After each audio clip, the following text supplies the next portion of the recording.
Michael Storm, anarchist of comic books, co-owner of Amazing Fantasies comic book shop here in Topeka, Kansas, and I'm getting ready to put the comic books out, new comic books. Check out what's happening for Wednesday, July 29th, the 5th week of the month. Usually a pretty humble week, but there's definitely some things that stand out, and we'll take a look at them. And that includes these fantasies. I have my own space to display local creators in the works. Only a few people over the years have really ever come to us to carry local stuff in the stores, and we're happy to oblige, happy to be able to do it. And so we have a little start here, and we'll be glad to expand it as needed. We can hold a dozen comic books right now, and some of the people some of the creators are people who shop in the store. They're fans of comic books, and they love to read them, they love to create them,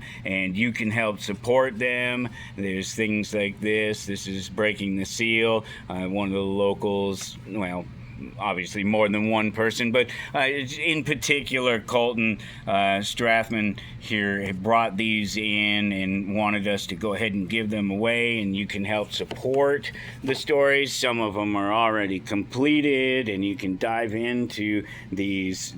Some of these guys have been around creating this stuff for a long time, and I just really hope to expand it. I'm just really glad to be able to do that.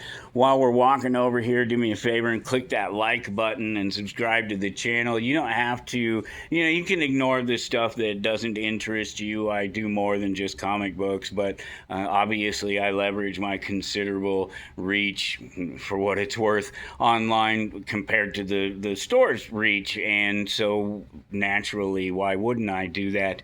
Take advantage of that. Until the store's reach grows bigger than my own, I will continue to do that. So it's, like I say, humble week for comic books. It usually is when it's a 5th week. It's just a hard week, and publishers don't necessarily fill it with a lot of stuff, but it's annual time, and so there's a number of different annuals to check out, at least from DC so far. Detective Comics gets theirs with a little bit of a visit from Lobo. We have a summer special for Hawk Girl. That's not Hawk Girl. Here, let me put there. That's the alternative cover. There's the main cover, and it's a great little anthology collection. And I'll tell you about some other summer stuff here in just a second. This is really great. You get your Lex Luthor and you get your Bruce Wayne together. Justice League Night Vision special. And this is interesting because if you followed any of the KO storyline, you know that after KO, the heroes, the superheroes, and even some of the supervillains were given visions about what they may be or might have to do in the future to prevent the next Darkseid invasion, takeover of the universe, what have you. But these two were left out because they're just humans that use their smarts and their money to do what they do, and they're not necessarily superpowered superheroes. There's not something particularly special about their blood or their heritage in that sense, their DNA, what have you. And so they get their own special here, and I think it's going to be a good one. Let's see, what else do we have here? There's a bunch of different stuff this week. This one was fun. Obviously, you're looking at Alfred, the butler, Bruce's butler here, and obviously he's not Bruce's father, but he's sort of played the father figure over the years. And then Jonathan Kent there, and Take Your Dad to Work Today. The art on some of these was really blowing me away. This is just fun right here because you're looking at the Omega Champion, and they're doing a little update on that, and then you get these amazing covers in here. Look at that. That's just, and your obligatory spears as well. Just some great stuff, which is cool. Maybe they have to do that a little bit for some of the annuals, because the annual oftentimes seems like it's a bit of a throwaway thing because it doesn't have anything necessarily to do with the bigger part of the story, which it can be unfortunate. But it can also produce, Gambit and Rogue and Squirrel Girl. Those are just some Marvel figures I can think of off the top of my head that came out of annuals, and there are others. And some of the characters, though, they just date back for so long that maybe annuals weren't even a thing yet. They were by this time. This is the late 60s. This is a great little collection here of some of this DC's finest, with Green Lantern at the center of it. And it's really the end of one era and the beginning of the other, with Dennis O'Neil and Neil Adams and their sort of more socially conscious work. Late 60s, early 70s, we're talking about Vietnam, we're talking about the end of the love era, the hippie era, and again, just that socially conscious ideas that are coming up in that time and begin to be expressed in comic books. And all throughout the 60s they already had been. That's it. You already have your Fantastic Four and your X-Men and your Spider-Man, and these were already all socially conscious storylines. There's a great homage cover, Predator versus Planet of the Apes. We knew that one was coming. We have Doom Quest up here that's at number 3, and we still have 1s and 2s, including 616 bags, which is Doom Quest number 1, and another one of these homage covers. Well, it'd be a facsimile of what this homage cover is. There you go. That's what I'm trying to say. This is homage to Iron Man 159, something like that, which was the original Doom Quest storyline. And this is just one more. I think they're doing a different one for each cover. Let's see. Do I have the other one that they already did in here? Let's see. Well, I think they've done maybe 3. Well, they were up to 3 issues, so maybe they've done 3. Well, here's one of them. Okay, so you know I'm not imagining things. That's the number 1, and that's the Wolverine, and obviously it's the same cover, but just the different character in the eyes of Doom there, and all available. All available. Building up. Look at that there. Washington crossing the Delaware. Just definitely some covers. Here's another one of these covers. This is the snap covers. That's one of the swimsuit sort of things that's going on right now. And it's actually running parallel with the Marvel swimsuit special, because they did it again for the first time in 30 years last year. And it was such a big hit that they decided to do it again. And so we have these, and then we also have a handful, literally just a couple of them left from last year. But then there are also these other artists and publishers that are doing swimsuit covers right now. We have Street Fighter. They do one every year. The Shantae swimsuit special is really cool. This blank is really cool because it's a blank cover and then the regular cover underneath the blank cover, and they don't do that enough. They should do that more often. Betty and Veronica, so classic Dan Parent and Dan DiCarlo art and pinup art, and this is just from a couple of weeks ago. I think this was last week. This one's this week.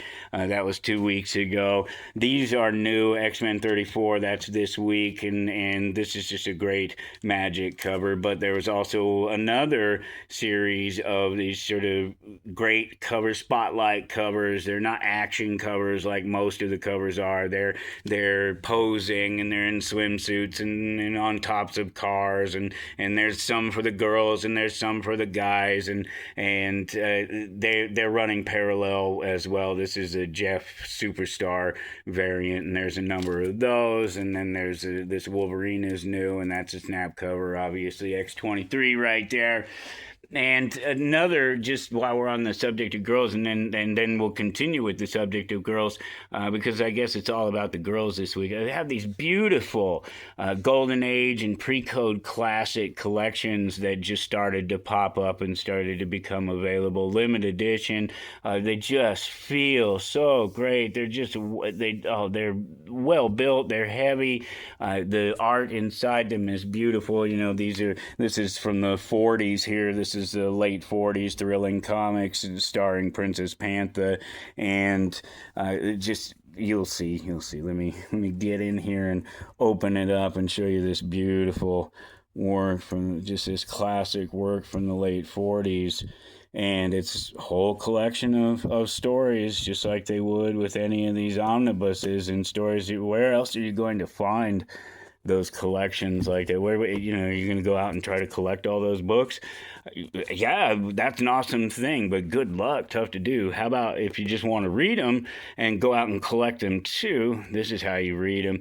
Early 50s, Cave Girl, Bob Powell, classic, and just another one of these that's available. And there's a whole series of these things, and I'll try to bring as many of them as I can, particularly if they sell.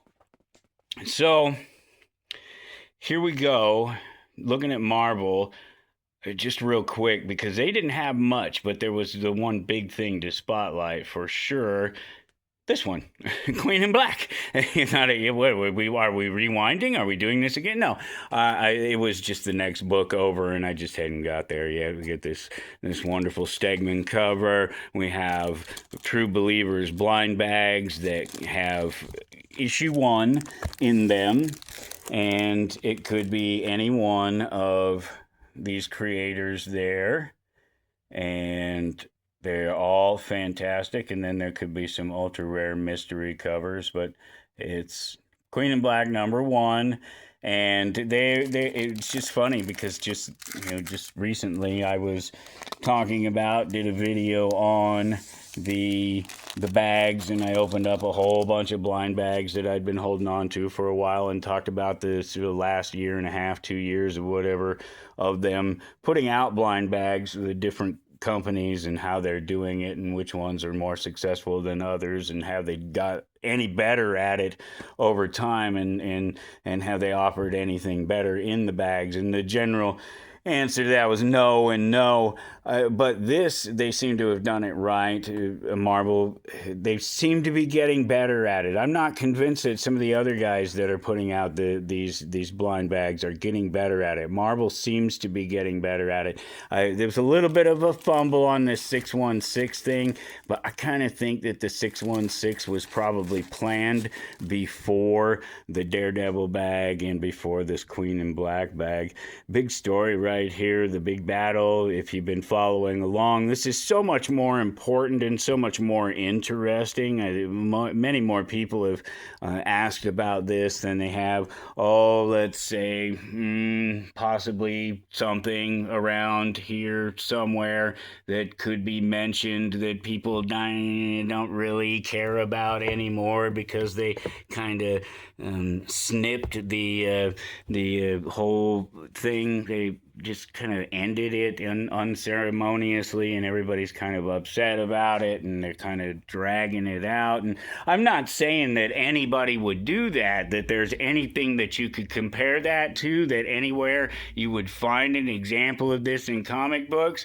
But they have been the Revelation storyline. Nobody cared about it. I was hard pressed to sell it through here. Almost nobody cared about it. But this Queen in Black event is really shaping up to be really good. It's a fun story, because at this point the Avengers, and it's Wolverine, it's Spider-Man, it's Captain Marvel, they all of the X-Men, everybody, because it's a worldwide thing. Hela and Null, who is now a creature of the light, because Hela and the god of war were together trying to take Null's power, and they forced him into the light and made him become a creature of the light, but it didn't change his heart. And so now, well, she's the sort of Queen in Black as opposed to the King in Black. Venom was a King in Black for a while after he displaced Null. Obviously, Null was the King in Black of the Void, and there have been others over time.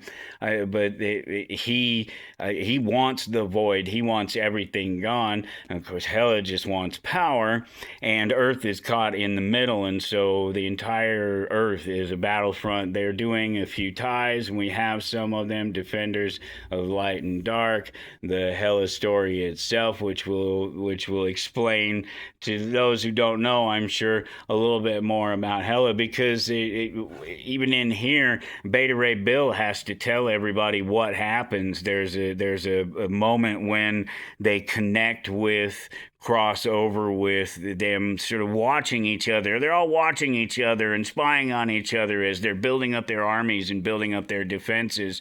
And the Avengers kind of slip into one of these watchings of each other, and Hela spots them, and it's Beta Ray Bill that knows that it's Hela and knows what they have to face, and he himself calls the Avengers to assemble. Brand new Rocket Raccoon. This is a great little anthology with a whole bunch of different creators. There's 4 stories or so in there, and all these wonderful creators involved in putting it all together. And indeed, a couple of great covers. Mike Mignola, one of my favorites, always one of my favorites up there. I don't know if we picked up enough copies of this What If, but what if Spider-Man? What if Kraven had survived? And well, that appears to be Kraven in Venom's outfit. So, interesting story. And this is my era of Spider-Man in terms of how much of it I read. Obviously, Spider-Man long before that, but this is in and around the time that I was reading the most Spider-Man. So it's kind of interesting to see some of these things come full circle. It's 25, 30 years later. On to the Independents, and then I'll let you get out of here. Had to talk about this one because, well, wonderful homage cover, Halloween, of course, right there. It's the horror of Godzilla, and it's a Godzilla horror story. As Godzilla is pretty horrible. Giant kaiju. He's this giant, doesn't really care about everything that he steps through or on, and that's pretty horrible. Greatest American Hero, Ralph is back. He's older. He's been locked away in a loony bin. Nobody believed that he had the suit from the aliens and the powers, and all of a sudden he's out. Not sure why he's out. Maybe he escaped. Maybe the aliens helped him out, but the aliens have contacted him again. He's brought the suit back out, and for better or worse, we'll see how it goes. Nano, this looked really cool. Think shrinking people down and putting them in prison, and then having to go in and rescue your friend from that. The Patron, if you are an artist or a creator, you'll love this because it's the old story about art and art becoming more valuable after the creator dies. Well, if somebody suddenly pops up out of nowhere and offers you a bunch of money for your art, you might watch your back. Another one of these great crossovers, get the Valiant universe and the Street Fighter universe going up against each other with a Bloodshot X Cammy battle. And there's another short story in there from Ninja K and Taoism, and this is just one of these stories where she probably kicks really high. So nothing wrong with that.